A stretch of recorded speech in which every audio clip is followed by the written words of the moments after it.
It's a good evening to you. Welcome to Asaki Online. My name is Zenzele Ndebele, and this is the Breakfast Club. Oh, sorry, it's not the Breakfast Club. It's the Evening Club, probably, since we are in the evening. So I'm used to the Breakfast Club. So I want to see you that way late there. So this is one of the evening programs that we'll be bringing to you now going forward. So these are some of the side effects of COVID that we have changed our ways of doing business. So we now live stream any time of the day. So welcome to Asaki Online. And today, as you might know, that today is the International Day in support of victims of torture.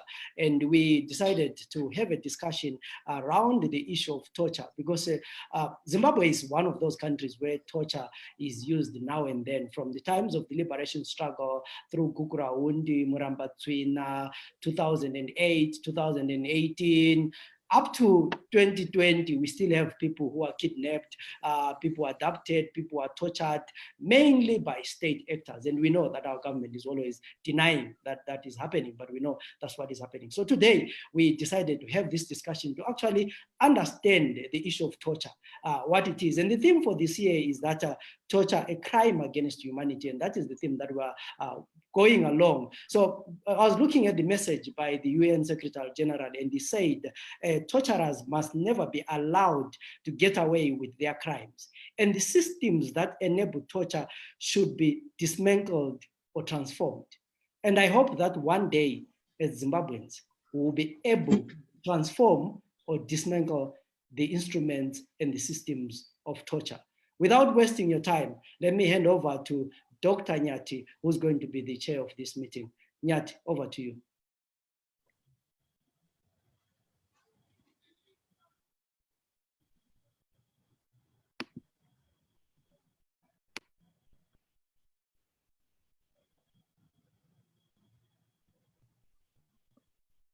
Let me come back. Thank you, Zenzele, for that brief introduction. Allow me to also thank you and your entire team at site for requesting me to host and chair this very important webinar on this important day, the United Nations International Day in support of victims of torture. Let me start by saying this is not the only conversation that is happening tonight or today. A number of similar conversations that is on this subject are taking place elsewhere in the world by organizations such as yours and by public bodies as well. I'm sure, if I'm not mistaken, that our own Zimbabwe Human Rights Commission is having something similar happening today, or they've already done so, I'm not sure. Let me also say, whenever we discuss the issue of torture, some actors or parties readily come to mind. Of course, these include the victims of torture, the police, the military and other security agencies, and of course, lawyers. We quite often forget the most important and significant actors in the form of civil society organizations and the media. So it is quite an honor, really, for me, and I'm quite happy that this conversation has been organized by SITE.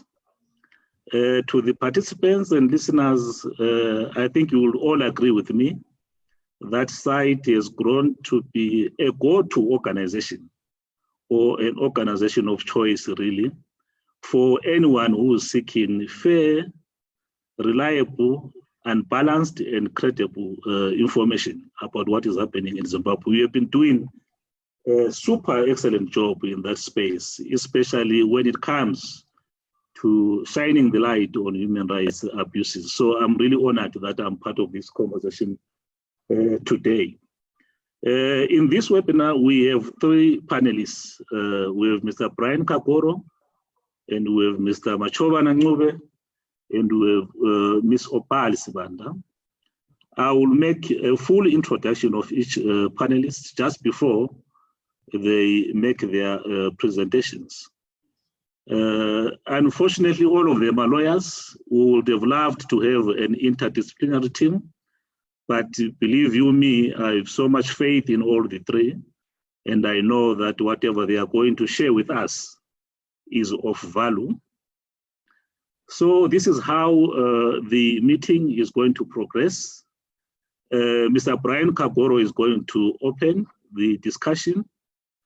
He will give us his experience and insight as a human rights advocate and a governance aspect. Quite often, if not 90% of the times, when we discuss legal subjects, legal principles, legal rules, we do not do so in the abstract. There has to be a factual basis for the discussion. So Brian Kagoro's role today will be to provide the foundation for the conversation. I will introduce him later. After Brian, we'll have Mr. Machobana Ncube. Mr. Machobana Ncube is going to share or to guide us really on the Zimbabwean legal framework, what it says about torture, if it says anything about torture at all.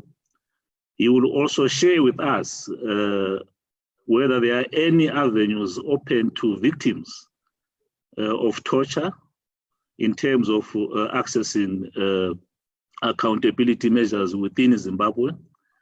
I'm sure you will also try to define to us what really torture means in legal terms. And you will also share with us challenges as pertaining to Zimbabwe in particular about accessing really accountability measures, be they civil or criminal. Then when he's done, Ms. Opal Sibanda will come in to really share with us what happens at the international level if everything has failed in Zimbabwe, what recourse do victims of torture have at the international level. So that is where Ms. Opal Sibanda will come in. So now I will invite Brian Kagoro to open the floor. Let me just share with you about Brian Kagoro. He is a man really who does not need any introduction, but I will introduce him nevertheless.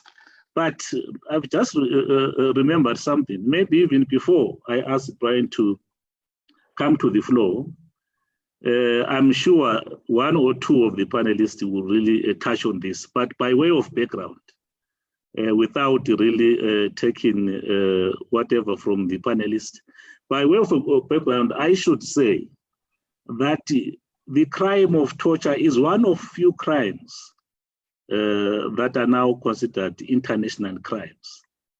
There is a lot of complexity around that anyway, but in simple terms, this means that if anyone has committed the crime of torture and by some reason they are not brought to account in the state where they committed the offense, they can be arrested, prosecuted, and punished in any other jurisdiction or in any other country, as long as the laws of that country allow really for the arrest, prosecution, and punishment of such people. At the law, they are called the enemies of humanity or enemies of mankind. There is actually a Latin term for them, hostis humani generis. Latin, as some of you may know, is an old Roman language, and the Romans are credited with making a significant contribution to legal science as we know it today. So that's why really quite often most or some legal principles are still referred to using the old Latin language. So these are the kind of people that we're discussing today. Enemies of mankind, enemies of humanity. So let me introduce Brian. I'm actually reading his bio. Brian Kagoro is a Pan-Africanist and a constitutional and economic relations lawyer. He has held senior positions in a number of organizations. I will only mention some of them due to time constraints. Brian is currently serving with the Open Society Foundations as the Africa Program Support Division Director of the Africa Regional Office. Brian served as the Regional Program Advisor for the United Nations Development Program, UNDP. Prior to joining the UNDP, Brian served as the Pan-African Head of Policy and Advocacy at Action Aid International, prior to which he was a partner at Kanto and Imam Legal Practitioners, a Zimbabwean law firm. He also served as the founding director of Crisis in Zimbabwe Coalition. In 2005, Brian was selected as a young global leader by the World Economic Forum, and he has extensive leadership, policy research, and advocacy experience and expertise spanning over 20 years across the African continent. He has recently served as board chairperson for Atrocities Watch Africa and Greenpeace Africa, respectively. He also serves as a mentor on the African Leadership Center and Fellowship Program. So that is the bio of Brian Ikagoro. And I would like to say that each presenter is going to have a maximum of 15 minutes. And to the participants and listeners, I urge you to please drop in as many questions as possible for the panelists to respond to. Depending on the time available and on the number of questions, Zenzel and I will try to choose a few so that we present these to the panelists for their response at the end of the meeting. Mr. Brian Kagoro, the floor is yours, sir. Thank you, Chair, and thank you to CITE for the kind invitation. So when one is thinking about torture in Zimbabwe, the present and the past, and perhaps the future, it's useful to locate that within a particular set of contexts. I want to start off by saying that we all know, and it needs no restatement, that our colonization was violent, and that the establishment of the colonial state was preceded by extreme forms of torture, inhuman and degrading treatment of so-called natives or our ancestors who were resisting colonial occupation and takeover. The second is that we fought a war of liberation that was also fairly, I think, violent. So the inception of the colonial state to date has been characterized by episodical instances of torture. And the first, so if you think about it, torture was widespread during colonization and during colonial rule. Torture was also fairly widespread, especially during UDI, the period 1965 to 1979 in particular, where people who were captured or suspected guerrillas were tortured, suspected supporters of the liberation fighters were tortured, especially in rural areas. And there's quite a bit of literature on this. Why were they being tortured? The Rhodesian state apparatus assumed that it could extract confessions from them, or it could intimidate them and deter them from supporting or joining the war effort for liberation.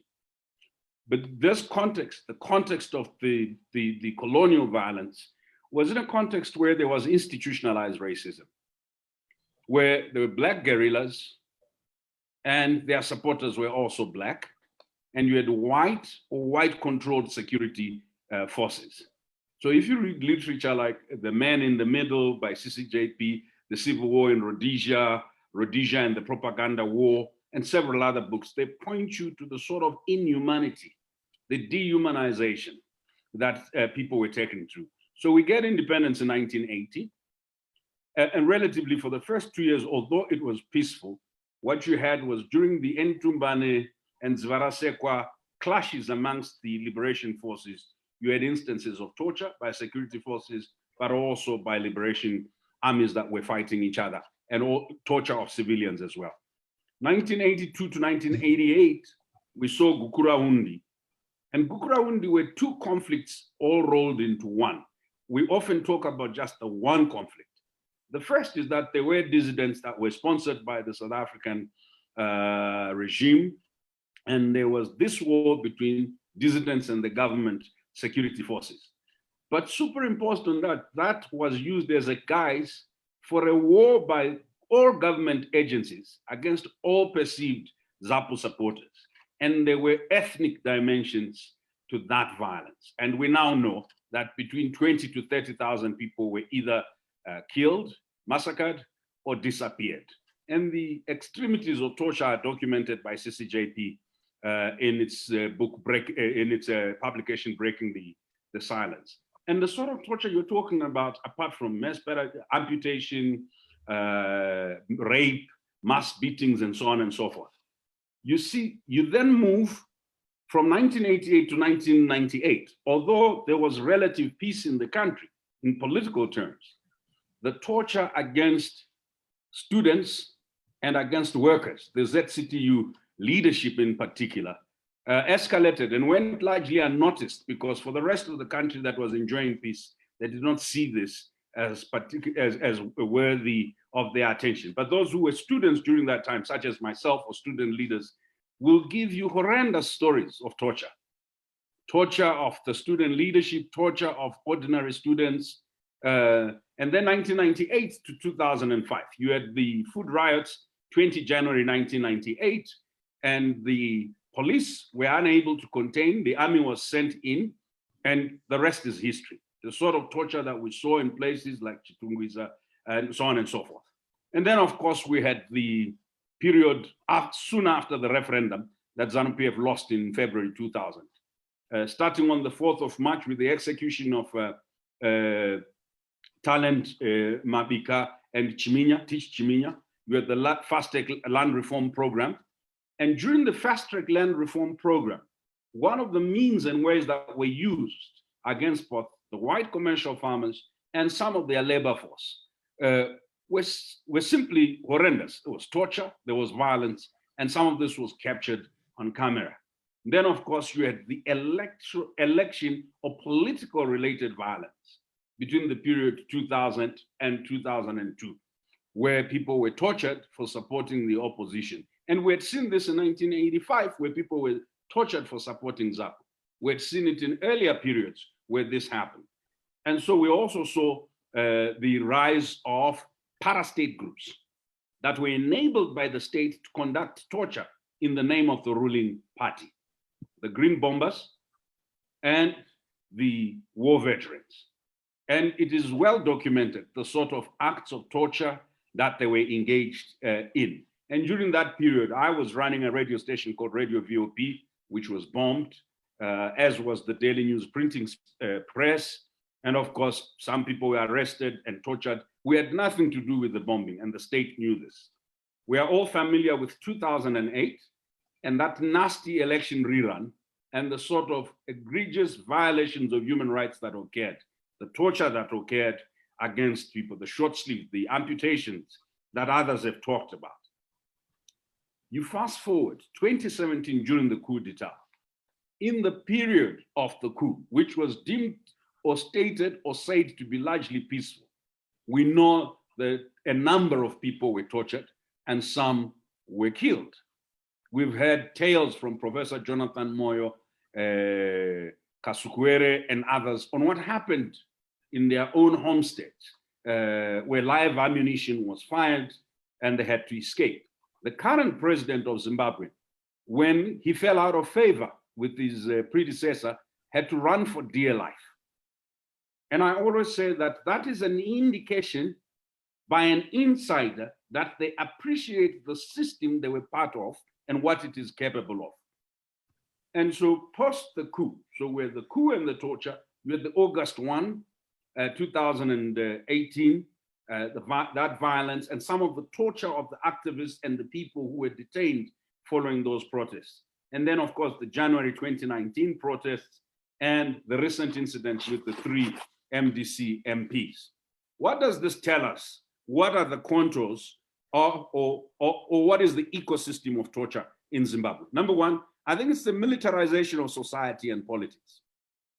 Consistently, whether it was during Rhodesian call-up or the so-called war against dissidents or the so-called war against ZAPU, or what Innocent Kala described as the attempt to crush the people in Matabeleland what we see is a society that's deeply militarized and politics that's deeply militarized. The second thing is the politicization of key institutions of redress, such as the judiciary, and the judicialization of politics. So what you are seeing is judiciaries and interference with the judicature or the judiciary with the attempt to pack it with party loyalists so that it never rules against those who are in authority at any one given time.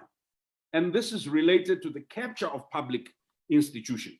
So when you're thinking about this ecosystem of state-sanctioned violence, because largely the nature of torture in our society, from the inception of the colonial state up to now, has been state-sanctioned violence against dissenters under the guise of policing, under the guise of securitizing, under the guise of militarizing. This violence, this torture has been gendered. So the gendered nature of torture, whether it is Gukraundi, where you see the war on women's bodies, the number of women that were raped, that were pregnant and had their wombs cut open, it is an aspect of inhumanity, gross inhumanity, that we need to describe and discuss. During the 2000 elections, the females that had body parts that were burnt, insertions of bayonets, and all sorts of other, I think, unspeakable and indescribable forms of savagery.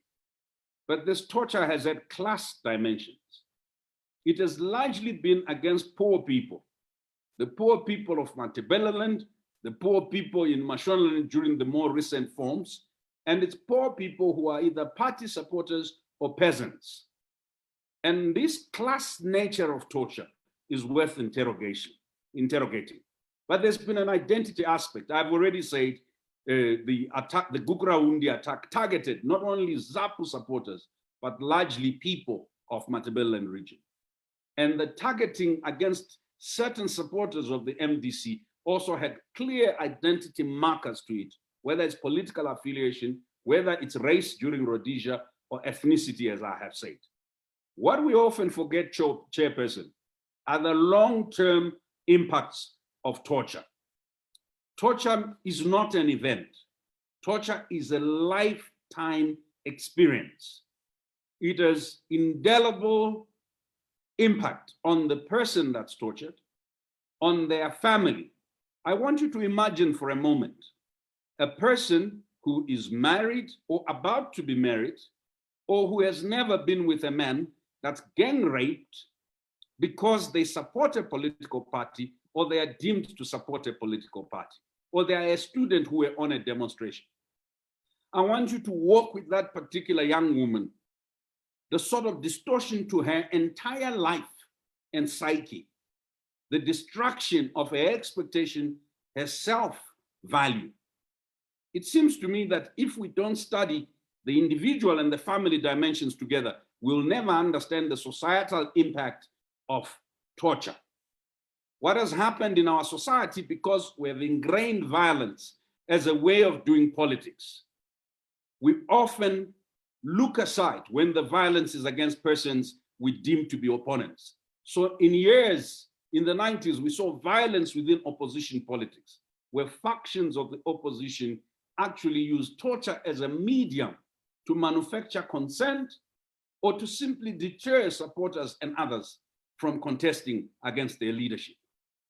And when you link this societal impact to policing and the culture of police brutality, you will realize that what we are producing on a mass scale is wounded leaders, woundedness in society, which leads to collective trauma. And that collective trauma often means that collective violence is cyclical. It recurs.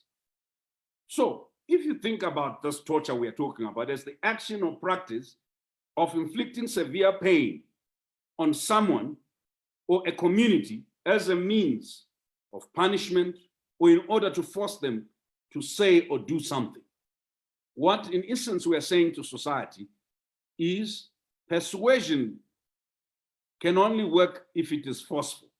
So those who wish to assert their rights will see no other way of doing so except appropriating violence as a means of negotiating presence and negotiating their rights. So let me land by saying, torture continues because of the impunity that perpetrators enjoy. These perpetrators have a particular identity. Often they are close to someone who has power, or they are seen as stipendiary or adjuncts or extensions of a particular clique or party that is in charge. They are insulated from legal process. They are insulated from censure. They are even insulated from name and shame, because even if you name them, there's no shame. And because, and my colleagues will describe the legal process both at the national, regional, and international, often because the country has not subjected itself to any other legal process. If you subject and interrogate questions of torture within a captured or politicized legal process or legal machinery or set of legal institutions, what you will do is you will sanctify, you will perpetuate this impunity. It also means the rights of torture survivors are never addressed. And it also means that the international and regional mechanisms have no bearing. And the challenges that this presents on an operational context is that torture undermines the very logic of social cohesion. Because as long as there are victims whose wounds are not accounted for, who find no redress or reparations in existing mechanisms, there will always be bitterness and the sense of vengeance in society. But torture also creates the impression that difference is enmity or enmity, that as long as your view is different from mine, you must be obliterated, you must be killed. It becomes impossible to build an inclusive society because violence destroys that very thing that it is intended to build. All power that's based on torture, all authority that's based on torture is illegitimate. But societies that don't address torture manufacture cyclical and endless violence. So, Chair, I just wanted to say that as we think about torture, it is a political expression of failed institutions. It is a political expression of failed and illegitimate leadership. It is a political expression of failed consent and consensus in society. But torture also has economic dimensions.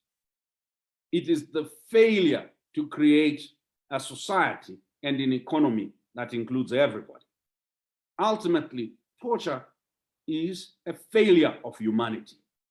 I could regale you with stories of my own direct experiences with torture and the experiences of many of my compatriots with torture, including what we witnessed during the food riots, what we witnessed during those horrible elections. But what I wanted to anchor our conversation on is to remember this International Day of Torture is not just about wounds on victims. It is wounds on the psyche of society.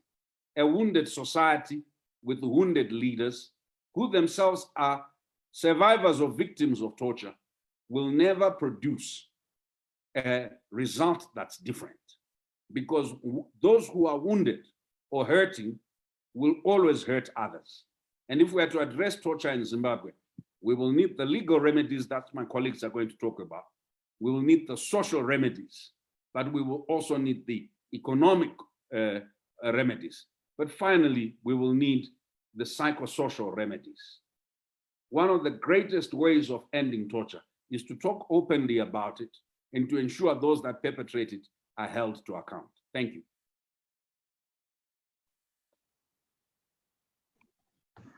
Thank you very much, Brian. Thank you for laying that solid historical and factual foundation. Machovana, this is your time really to share with us the legal framework of Zimbabwe as I introduced it. Let me introduce Machobana to you. Machobana Ncube is the senior partner at Ncube Attorneys, a law firm with offices in Bulawayo and Victoria Falls. Machobana is a renowned human rights defender and advocate, and he at one time worked with Zimbabwe Lawyers for Human Rights. He is currently the chairperson of Abameli Human Rights Lawyers Network, an organization whose work includes the defense and protection of human rights through advocacy and litigation. Machobana is also an adjunct lecturer at Solus University, where he teaches law courses. Machobana is a published legal. I think something is happening. Zenzele?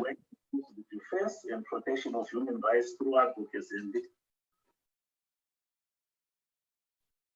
Machobana is also an adjunct lecturer at Solus University, where he teaches law courses. Machobana is a published scholar and has been invited by reputable legal journals to peer review legal articles.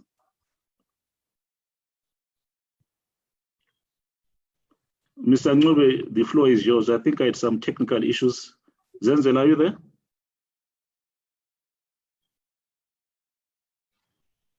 Mr. Ndebele? Everything is on point. Let's go ahead with the discussion. Okay. Yes. Thank you so much, and thank you to my fellow panelists.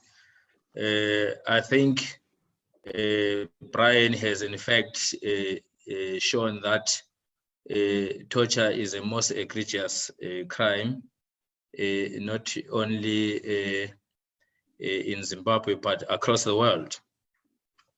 You will recall that in May 2013, the people of Zimbabwe, by a large majority of over 90%, I think it should have been about 93%, did vote for a new constitution.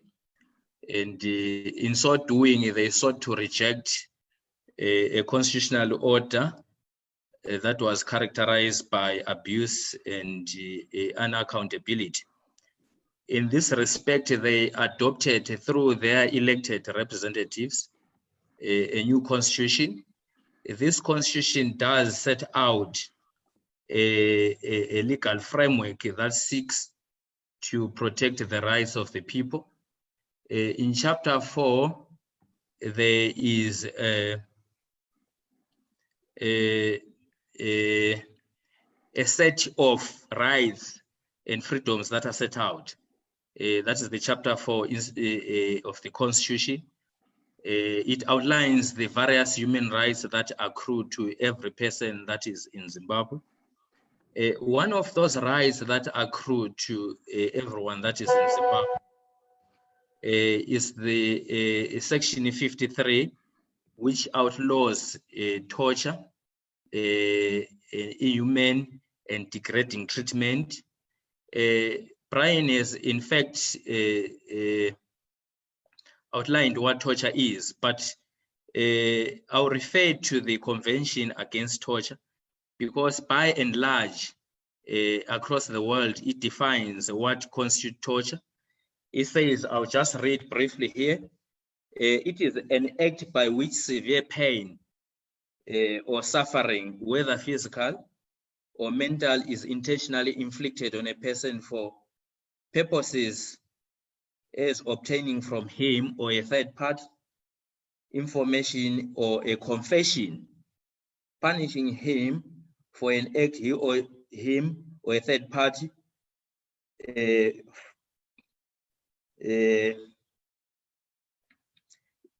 has or is suspected of having done.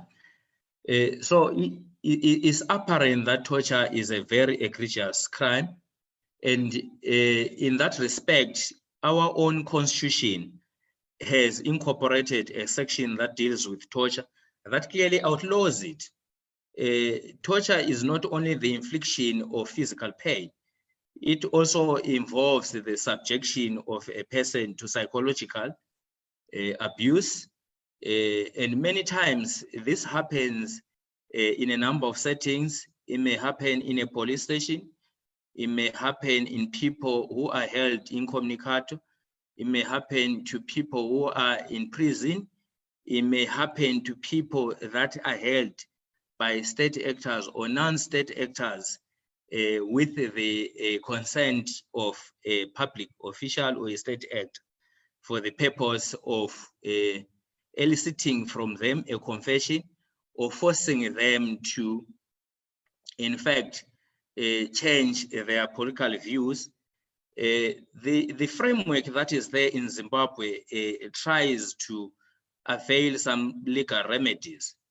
In this respect, Section 85 does provide that when someone's rights have been violated, that person is at liberty to approach a court to ensure that they secure a remedy. Usually what happens is that these victims of torture, for instance, those who have been brought in by the police, they've been arrested, they've been charged with an offense, they've been tortured. When they appear before a magistrate court, they do indicate, in fact, they are asked whether they got any complaints.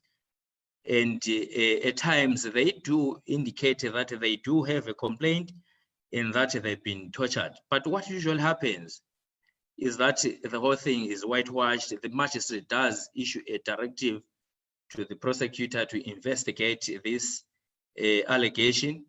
And usually my experience as an attorney is that that is the end of the matter. The order is issued to the prosecutor. There is then no follow-up to it. But then there are others who may be, for instance, in prison or in custody of non-state actors. The question is, how do these people seek to access a remedy?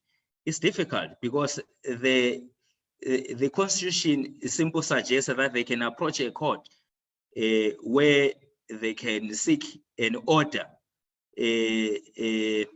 against the act or conduct of those who have subjected them to torture. More often what happens is that a party may in fact file a court application, for instance, with the High Court or with the Constitutional Court. Usually what the court does say is that it may make a determination that indeed the right of the particular person has been violated and that such a violation was not supposed to have occurred in the first place. But there is no remedy. There is no remedy then to say, how do you bring those who have subjected this person to torture? What is supposed to happen to them? In fact, if you look at the rules of the Constitutional Court, it has been made even more difficult for some of these victims to approach that court because there is now very few instances where one can actually approach this court directly. They have to seek a leave of that court.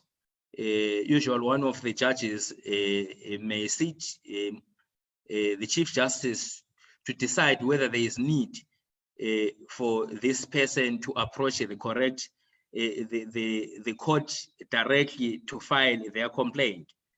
Usually the courts are unwilling. They prefer that you go to the lower courts to seek a remedy there. But still, even in those courts, there is no accountability that then visits the perpetrators of torture. You may get an order, for instance, to stay proceedings like happened in the case of Justina Mkoko. We remember that she had been abducted and been held in custody by unknown assailants for quite some time, and the court had to determine that her rights had been violated. She could not be afforded the right to a fair trial. Therefore, the charges were then dropped. But nothing happened to those people who had visited this torture, this harmful practice upon her. So in essence, it is difficult. But what I would suggest is that what Zimbabwe needs to do, because Zimbabwe is about one of the, I think, 3 countries that are left in the world that have not ratified the Convention Against Torture. The other should be Tanzania. I think Angola actually ratified recently. Our constitution does provide in section 34 to say that if Zimbabwe ratifies an international treaty or convention, it should take steps to have that to have that convention or treaty domesticated into national or municipal legislation. So what it does is, if Zimbabwe to ratify the Convention Against Torture, it would have to enact an act of parliament which outlaws torture and which does provide as to what is supposed to happen to those who have perpetrated acts of torture. What the act will certainly do, if it is in conformity with that convention, is it will criminalize the act of torture. That will in fact bring the perpetrators of torture to account by also bringing them to court, to trial, to see if they've done what has been alleged. If that is proven, then they will be convicted and sentenced. That certainly will send a message to other such perpetrators to say that this is not a worthwhile undertaking. It's not worth it to perpetrate acts of torture, because at the end of the day, you'll be punished on your own without this other person that might have sent you to do so. Thank you.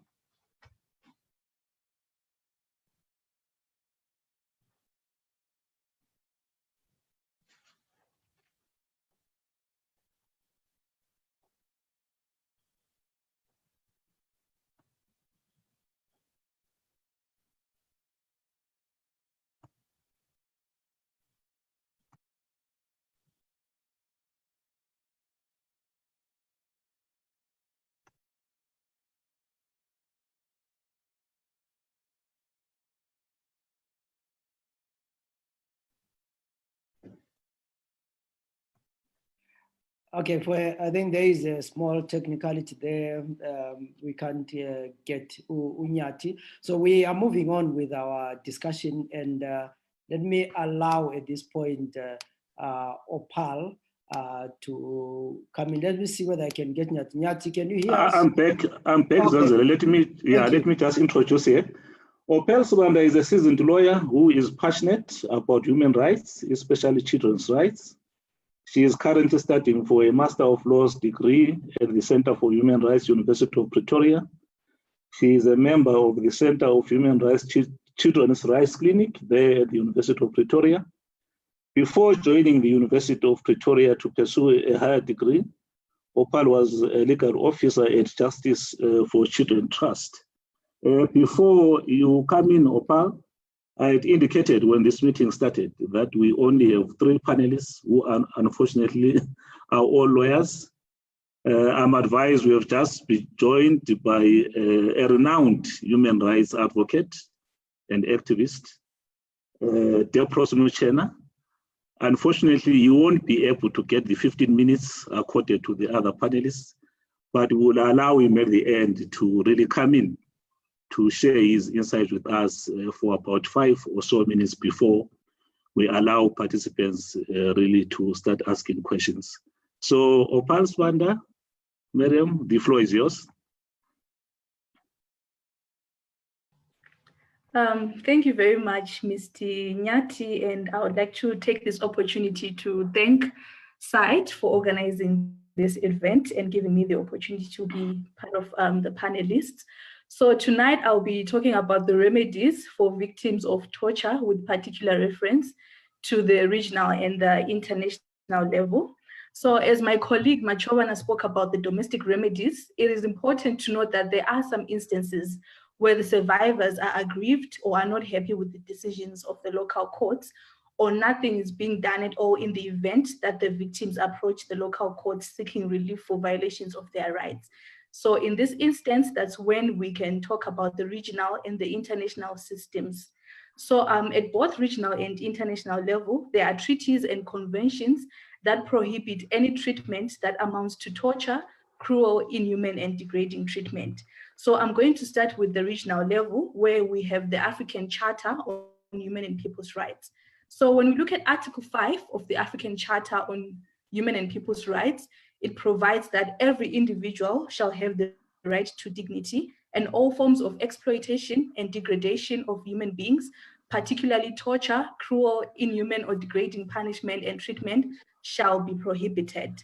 So we know that Zimbabwe ratified this charter, and it is duty-bound to ensure that the provisions of this charter are protected.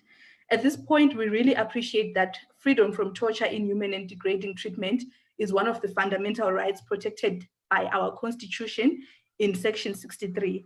However, I'm sure all of us note that the practice is different, as we have seen a lot of people being tortured, especially by the state agents, that is the police and the military.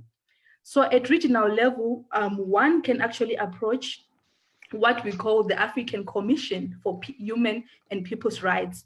So this is a quasi-judicial body that seeks to promote and protect the rights in the Charter, including the right to be free from torture, inhuman, and degrading treatment. So looking at who can actually approach the Commission for violations of rights, so any state party to the Charter that has good reason to believe that another state party has violated the provisions of the Charter can actually approach the Commission. So in this instance, for example, South Africa can actually approach the Commission and institute proceedings against Zimbabwe on the basis that Zimbabwe has violated the provisions of Article 5 of the African Charter, which prohibits torture. Individuals who have also been victims of torture, cruel, or inhuman and degrading treatment can also approach the African Commission. And then also non-governmental organizations come into play, as they can also submit petitions to the African Commission. So looking at the requirements, like any other court, there are various procedural aspects involved when one wants to approach the African Commission on Human and People's Rights. So the most important one is that one has to exhaust local remedies first and not use the African Commission as a body of first instance. As my colleague Machowana spoke about the local remedies, which means one has to explore all the available local remedies before approaching the African Commission. There are, however, exceptional circumstances where one can approach the Commission without exhausting local remedies. And these are instances where, for example, the local remedies are not available, they are not efficient and sufficient. And also when the procedure in exhausting local remedies is prolonged, one can go straight to the Commission without exhausting local remedies. And I would also like to highlight that before a matter is brought to the Commission, one has to take note of the fact that the matter has to be submitted within a reasonable time. So a period of 5 years, on my view, will be actually an unreasonable delay on the part of the victim. So the victim or whoever wants to approach the Commission should make use of that avenue within a reasonable time. So when you're looking at the African Commission, we realize that it has dealt with a number of cases involving violations of Article 5, but due to time, I won't be able to discuss those cases. And then also at regional level, we have the African Court on Human and People's Rights. So the African Court is actually a judicial body, which also protects and promotes the rights of individuals. So unfortunately, for proceedings to be instituted against a country, the country should have made a declaration under Article 36(4) of the Protocol to the African Court, accepting the court's jurisdiction to receive petitions against that particular country. Surprisingly, and maybe unfortunately, Zimbabwe has not made a declaration accepting the court's jurisdiction, which means victims of torture cannot approach the African Court on Human and People's Rights for relief. And then I'll move on to international law. So when we're looking at international law, we can see that Zimbabwe has ratified the International Covenant on Civil and Political Rights, where Article 7 provides that no one shall be subjected to torture or to cruel, inhuman, or degrading treatment or punishment. Also at international level, we have the Convention Against Torture and Other Cruel, Inhuman, or Degrading Treatment or Punishment. This convention seeks to prevent torture and other forms of cruel, inhuman, or degrading treatment across the world. Up to date, unfortunately, Zimbabwe has not ratified this convention against torture. So looking at the remedies that are available at international law, one can actually look at the International Criminal Court. It is, however, important to note that this court can only deal with cases involving individuals charged with the gravest crimes of concern to the international community, including genocide and crimes against humanity. So, for example, for a case to be heard by the International Criminal Court, a country needs to have ratified the Rome Statute.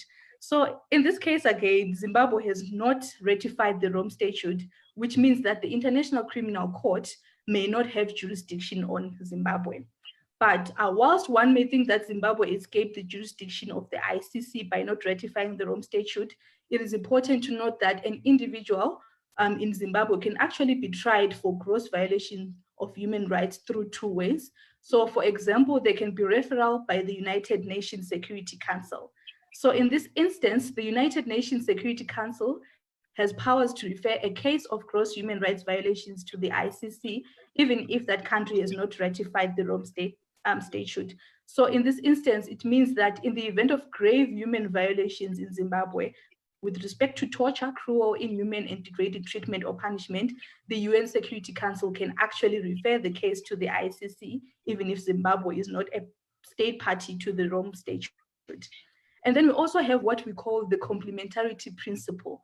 So when we're looking at this Rome Statute, it operates on the basis of what is known as the complementarity principle, in terms of which state parties retain their right and responsibility to investigate offenses committed on their territory or where their nationals stand accused of committing offenses anywhere else in the world. So I'll give an example of South Africa, for example, which incorporated the Rome Statute into its domestic law by means of national legislation. So under the Act, a structure is created for national prosecution of crimes involving gross human rights violations. And in terms of the Act, the jurisdiction of a South African court will be triggered when a person commits a grave crime, when a person commits a grave crime whilst they're in South Africa or outside South Africa, where that person after the commission of the crime is present in the territory of South Africa.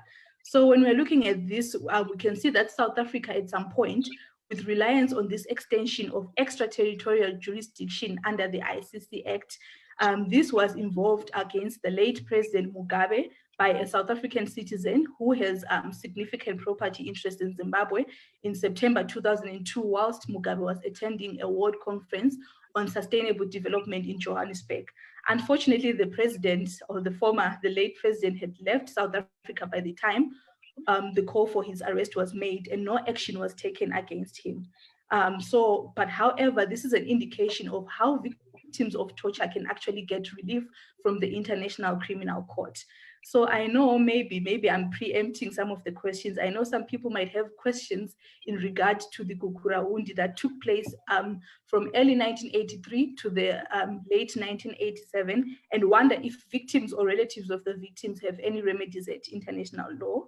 So unfortunately, my answer is no, there are no remedies at the ICC, because the International Criminal Court can only hear cases of alleged violations that took place after 1 July 2002. But however, in relation to other grave violations of human rights that have transpired after July 2002, the ICC actually has jurisdiction over those cases. So as my concluding remarks, there are remedies available for victims of torture, especially at the regional level. And I am encouraging people to use those remedies, particularly the African Commission on Human and People's Rights, in order to hold the government of Zimbabwe accountable and uphold Zimbabwe's fundamental rights. And then lastly, I would like to urge the government of Zimbabwe to make a declaration accepting the African Court's jurisdiction to enable individuals and non-governmental organizations to seek relief at the African Court. Further, I think Zimbabwe, it is recommended that it ratifies the Convention Against Torture and take effective measures to ensure that cases of torture are investigated and the perpetrators are prosecuted. And lastly, I think as Zimbabwe, we should have laws that clearly outlaw and criminalize torture, and punitive sentences should be imposed on the perpetrators. Thank you very much for that. Thank you, Ms. Wanda, for that excellent summary of the international legal framework. And thank you also really for the proposals that you have made. I hope people in the government of Zimbabwe are listening, or they will hear of your proposals and suggestions, and they will take them on board. It looks to me that there are very few questions which have been dropped in. To me, this means the panelists have done an excellent job, and they've been very, very clear. There are two, really, before Depros comes in, there are two questions that I note here. I think the first one should go to you, Mr. Machoba. It says, does a justiciable Bill of Rights serve any purpose? And I would like Brian Kakoro to handle the second one. Why is it difficult to open cases against perpetrators? I think the person means in Zimbabwe. So be thinking about those questions, because after the process is done, I will ask you to respond to the people who ask those questions. Now we will have Mr. Depros Muchena.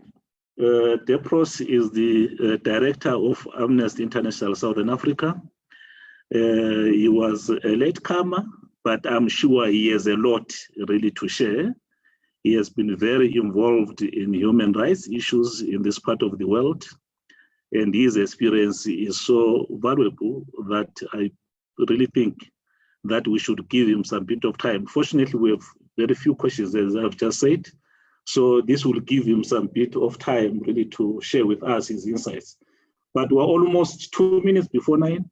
But I'll try really to talk to Zenzele privately, and so that we try to extend the time for his presentation. Mr. Depros Muchena, please welcome. Thank you very much, Dr. Nyati. It's good to meet you again, and thank you for an excellent analysis and presentation from the colleagues who have spoken before me. I do not have, especially after the last presentation by Opal, many to add. I just wanted to reinforce the international dimensions of torture and how Zimbabwe civil society institutions that are interested in really building sustainable, inclusive democracies could work with others outside of the country to ensure that that objective is achieved.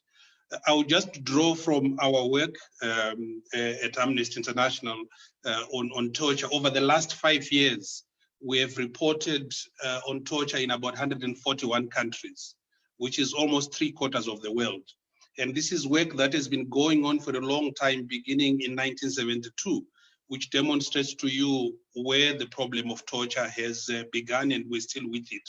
Brian was absolutely correct in locating the political economy of torture in the construction of the colonial state, but also in the sustenance of the post-colonial state. If there's something that post-colonial state in Zimbabwe and other African countries have learned, it has the terrible aspects of colonialism. They have refined them, magnified them, and deployed them very effectively to sustain an unpopular rule or to seek compliance with the rule that is in operation. What we have also seen in our work is that it is very important to support victims of torture, the survivors of torture, in order for them to get justice, but also to heal. Because as panelists have indicated, this is something that survivors live with for the rest of their lives. And many people are unaware of the fact that victims of torture sometimes wake up in the middle of the night when they are reminded or something triggers the torture experience that they go through or that they went through.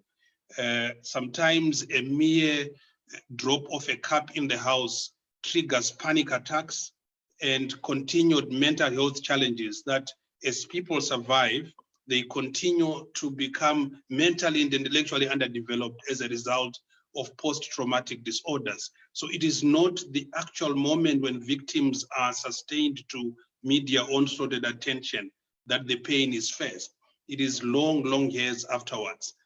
We've also worked on international campaigns to pressure countries to join the signing of the UN Convention Against Torture, which, as you know, has been in place since 30 years ago. And today we know that laws against torture are in place in almost every country. However, even though more than 155 countries have ratified the Convention Against Torture, torture still happens in many of these countries. And a mere glance of the news informs you that laws alone are not good enough. Laws are necessary but not sufficient to eliminate torture. So you can have a brilliant constitution, you can have supportive subsidiary legislation, but in the absence of a shift in political culture, in the absence of a shift in morality of those that lead, in the absence of civic campaigns to ensure that this is reported and that perpetrators are brought to book, laws in themselves constitute what I call isomorphic mimicry, the appearance of doing something when you are actually doing nothing. Around 1997, Amnesty documented and exposed about 100 companies worldwide that produced or sold torture equipment and instruments. And I think for civil society groups that are working to end torture, it's not good enough to have laws or to target governments that implement torture tactics as part of their political strategy. It is also important to look to countries and companies that manufacture torture equipment, which is then used by security forces and agents in inflicting pain on ordinary people. Identifying companies which are selling these equipments enable global campaigns to target those companies so that they can stop producing and supplying equipment that essentially causes human rights violations. So that as a strategy to end torture, I think it would be important for campaigns to go on inside Zimbabwe that are targeted at this talk. So why do we need to abolish, torture in addition to its ugly, terrible impact on ordinary people, and in terms of just constructing a society with cycles? You have 3 minutes to go, sir. Okay, I know fine. you have a lot to say. I will end in 3 minutes. Thank you very much. Why abolish torture? I think I've indicated elsewhere that torture destroys people. Torture corrodes the rule of law. Torture undermines criminal justice, and it erodes public trust in institutions of government and the state that they represent. Many people don't report crimes that have happened to them because they don't trust the police anymore. It causes severe pain and suffering to victims, but in addition, it also continues to create a disorder in society that for those who are inflicting torture, they think it works. It actually doesn't, because you never win hearts and minds of people because you have tortured them. Now, I just want to, many of the people who are listening, especially if you are from Matabeleland region, you would have understood most of this because this was inflicted by the forces of Bukrahundi. But many societies now are learning from each other what strategies are being deployed. So there are some torture methods that we need to look out for, including what happens outside of Zimbabwe. So I just want to mention 3 of them that we've been studying. One is what is popularly used in Mexico, which they call the Taucazaro tactic, where they use carbonated water, forcing it up the nostrils of detainees. In Morocco, they use what they call the roast chicken, where a victim is held upside down in suspension in a stress position, where victims are hung from a bar by their knees and wrists in a crouching position, placing great strain on knees and shoulders. In Nigeria, they use what they call tabe, where police officers tie detainees' elbows behind their backs and suspend them. In the Philippines, they actually have what they call the wheel of torture. Police spin a wheel of torture to decide how to torture a detainee, and then different strategies are used. In Zimbabwe, I can't even start to mention for those many people know. So I think what is needed is a campaign to end torture, a campaign to ensure that the government of Zimbabwe signs up to the International Convention, but also effective documentation. People should not be discouraged by the fact that perpetrators have not been brought to book. It is important when that day comes that everybody is ready to name perpetrators, those who participated, those who directed, those who participated in the torture, so that justice is eventually served. In Shona, they say, Mosha Iwori. So I think, thank you very much for giving me the time to speak to you in a short notice. Thank you. Thank you very much, Tepros. To be frank, I got a bit concerned when you were mentioning all those examples of torture used elsewhere. Don't you think we are sharing very bad information that might be used? It's all in the public domain. There are many victims of violence that have gone through worse in Zimbabwe. Burning plastic dropped on people's bodies, sleep deprivation, sustained lengthy interrogation, forced to confess, given a paper to write endlessly things that you don't even know about. So we need to know every tactic that is being used, put it in the public domain, name them. We need to know companies supplying torture equipment, name them, so that I think a campaign is informed by evidence. Thank you very much. Now to you, Mr. Machowa Nangube, I think you got the question. What is your response to that? Thank you, Chair. It is important that we should have a justiciable Bill of Rights that essentially talks to whether a right is structured in such a manner that it can be adjudicated upon by a court when a violation has occurred, and that a remedy can be availed. But like I've pointed out, there is a deficit within our municipal system as regards the issue of torture. Brian did advert to a number of instances where people have been tortured. So the question is, how do all those people get remedial action? The current Bill of Rights as it is in the Constitution is not sufficient. So we need the ratification of the Convention Against Torture by Zimbabwe so that there is a domestic law that is clear as to what people are supposed to do. But above all, as Tepros has been saying, we need to have a serious campaign for the abolition of the practice of torture. I think that is what we need as a country. Thank you very much, Mr. Ngube. Mr. Brian Kakoro, why is it so difficult to open cases against perpetrators? Your response to that? I think the question is slightly larger, although it appears simple. What has happened in our society, and this is what I was at pains to try and demonstrate, is what Professor Masipula Stole called the normalization of the abnormal. Our people have begun to believe that it is actually normal for police officers and soldiers to beat up innocent civilians. And they have actually also begun to believe that nothing will be done to any soldier. So they see it as part of the work of police or soldiers, this beating up of suspects. Such that if citizens themselves catch a thief or someone they suspect of having committed the crime and they take the person to the police station, they expect the person to be tortured, including those who have people who work for them. They also sometimes, when there is something that's gone missing, want to torture. And that psyche is linked. So when I say there is impunity, in the sense that a certain band of perpetrators are not brought to book, the greatest form of impunity is the social embrace or acceptance of collective violence or violence as a way of mediating social conflict.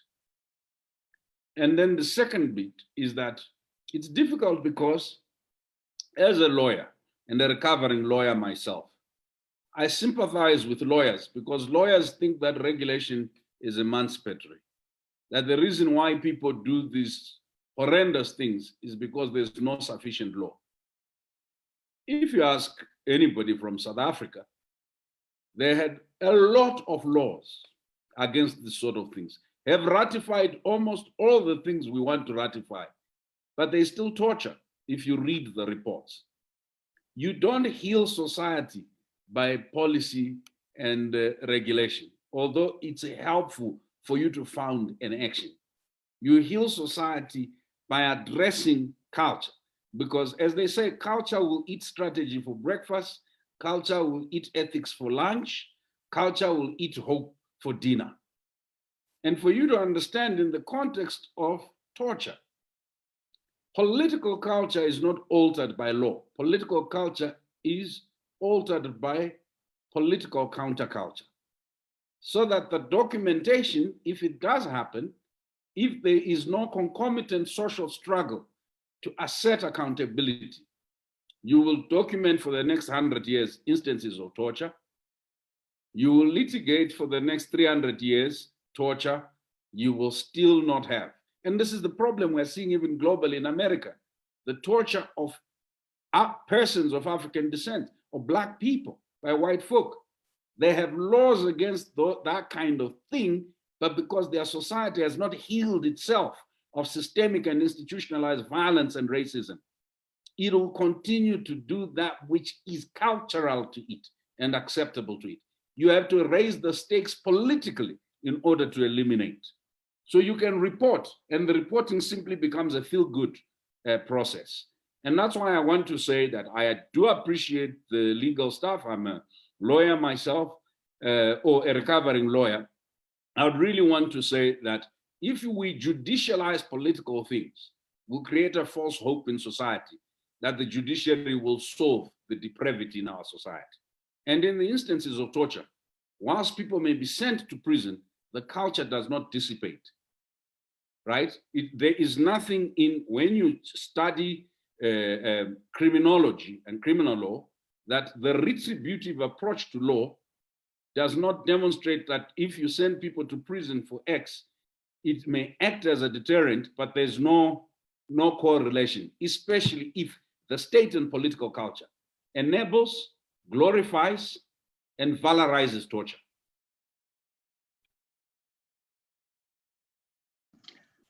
Thank you, Brian, the recovering lawyer, whatever that means. I will ask you in private to explain that to me. I think this brings to the end this very interesting webinar. Many thanks to the panelists for a job well done. And many thanks to SITE once again for organizing this very important meeting.